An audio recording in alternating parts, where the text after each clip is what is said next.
اعوذ باللہ من الشیطان الرجیم بسم اللہ الرحمن الرحیم۔ شروع کرتا ہوں اللہ کے نام سے جو بڑا مہربان نہایت رحم والا ہے۔ پیارے برادران اسلام، السلام علیکم ورحمۃ اللہ، اور آپ دیکھ رہے ہیں اسلامی TTS میسج۔ مجھے امید ہے کہ آپ تمامی حضرات خیر و عافیت سے ہوں گے، اور اللہ تبارک و تعالیٰ سے دعا ہے کہ اللہ تعالیٰ تمام امت مسلمہ کو سلامت رکھے۔ میرے پیارے برادران اسلام، اور میں امید کرتا ہوں کہ آپ یہ جانتے ہوں گے کہ اچھی باتوں کو دوسروں تک پہنچانا بہت بڑا ثواب کا کام ہے۔ اگر آپ جانتے ہیں اور ہمارے اس ثواب کے کام میں شرکت کرنا چاہتے ہیں تو ہماری ویڈیو کی تھوڑی سی بھی باتیں آپ کو اگر کہیں سے بھی اچھی لگتی ہیں تو ثواب کی نیت سے ویڈیو کو دوسروں تک شیئر ضرور کر دینا، اور چینل کو سبسکرائب کر لینا، اور ساتھ میں بیل آئیکن والے بٹن کو بھی پریس کر دینا، تاکہ ہماری اچھی آنے والی ویڈیو آپ تک پہنچ سکے اور آپ دین اور اسلام کی باتیں سن کر اپنے ایمان میں اضافہ کر سکیں۔ تو چلیے اپنی بات شروع کرتے ہیں۔ پیارے برادران اسلام، سب سے پہلے میں معذرت چاہتا ہوں اپنی آواز کے لیے کہ آواز آپ کو کچھ صاف نہیں سنائی دیتی ہوگی، کیونکہ لگ بھگ ایک ہفتے سے میری طبیعت تھوڑی خراب ہے، لیکن پھر بھی میں آپ کی خدمت کے لیے حاضر ہوں۔ خیر، بہرحال میں آپ کو آج حضرت امام اعظم ابو حنیفہ رضی اللہ تعالیٰ عنہ اور آپ کے پڑوسی ایک موچی کا واقعہ سنانے والا ہوں۔ پیارے برادران اسلام، ایک ہم بھی انسان ہیں جو جان بوجھ کر ہم اپنے پڑوسیوں کو، اپنے رشتہ داروں کو یا اپنے محلے والوں کو پریشان کرتے ہیں اور طرح طرح سے ایذا پہنچاتے ہیں، تکلیفیں دیتے ہیں۔ لیکن امام اعظم ابو حنیفہ رضی اللہ تعالیٰ عنہ کی زندگی دیکھو کہ آپ اپنے پڑوسی کا کس طریقے سے خیال رکھتے ہیں، اپنے ہمسائے کا کس طرح خیال رکھتے ہیں، اور مخلوق خدا کے ساتھ آپ کس طریقے سے برتاؤ کرتے ہیں۔ پیارے برادران اسلام، واقعہ کچھ اس طرح ہے کہ حضرت امام اعظم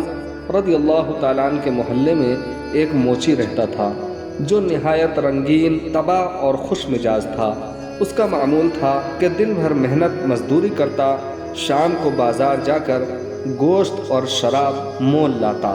یہاں تک کہ کچھ رات گئے دوست و احباب جمع ہوتے اور خود سیخ پر کباب لگاتا، خود کھاتا اور یاروں کو بھی کھلایا کرتا تھا، یہاں تک کہ خوب شراب کا دور چلتا اور مزے میں آ کر شعر و شاعری بھی کرتے تھے۔ چونکہ پیارے برادران اسلام، حضرت امام اعظم ابو حنیفہ رضی اللہ تعالیٰ عنہ رات بھر اللہ تبارک و تعالیٰ کی عبادت میں مشغول رہتے، پڑوسی جب شراب پی کر کے ہنگامہ کرتا اور شعر و شاعری کرتا تو آپ کی عبادت میں بھی خلل پڑتا تھا،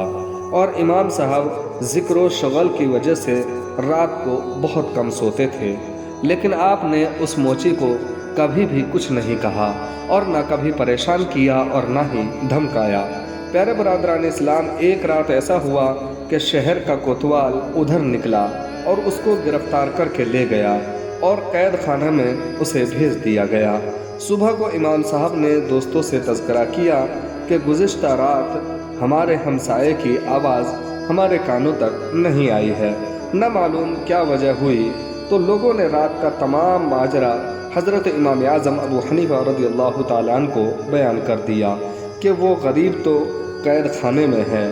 آپ نے اسی وقت سواری طلب کی اور دربار کے کپڑے پہن کر دارالعمارت کی طرف روانہ ہو گئے۔ کوفہ کے گورنر کو لوگوں نے اطلاع دی کہ امام ابو حنیفہ آپ سے ملنے آ رہے ہیں۔ پیارے برادران اسلام، اس نے یہ سنا تو آپ کے استقبال کے لیے اپنے درباریوں کو بھیج دیا۔ جب آپ کی سواری نزدیک آئی تو گورنر خود تعظیم کے لیے اٹھ گیا اور نہایت ہی ادب و احترام سے لا کر انہیں بٹھایا اور عرض کیا کہ آپ نے کیوں تکلیف فرمائی، مجھ کو ہی بلا بھیجتے، میں خود حاضر ہو جاتا۔ پیارے برادران اسلام، پھر آپ نے فرمایا کہ ہمارے محلے میں ایک موچی رہتا تھا، کوتوال نے اس کو گرفتار کر لیا ہے، میں چاہتا ہوں کہ اسے رہا کر دیا جائے۔ پیارے برادران اسلام، گورنر نے اسی وقت حکم بجا لاتے ہوئے اسے رہا کر دیا۔ پھر پیارے برادران اسلام، امام صاحب جیسے ہی گورنر سے رخصت ہو کر چلے تو وہ موچی بھی ہم کعب ہو گیا، یعنی امام اعظم ابو حنیفہ رضی اللہ تعالیٰ عنہ کے ساتھ ہو لیا۔ امام صاحب نے اسے مخاطب ہو کر فرمایا کہ کیا میں نے تمہارے ساتھ کوئی برا تو نہیں کیا، میں نے تمہیں کوئی تکلیف تو نہیں پہنچائی؟ تو اس نے عرض کیا کہ حضور نہیں، آپ نے تو بلکہ حق ہمسائیگی خوب ادا کیا۔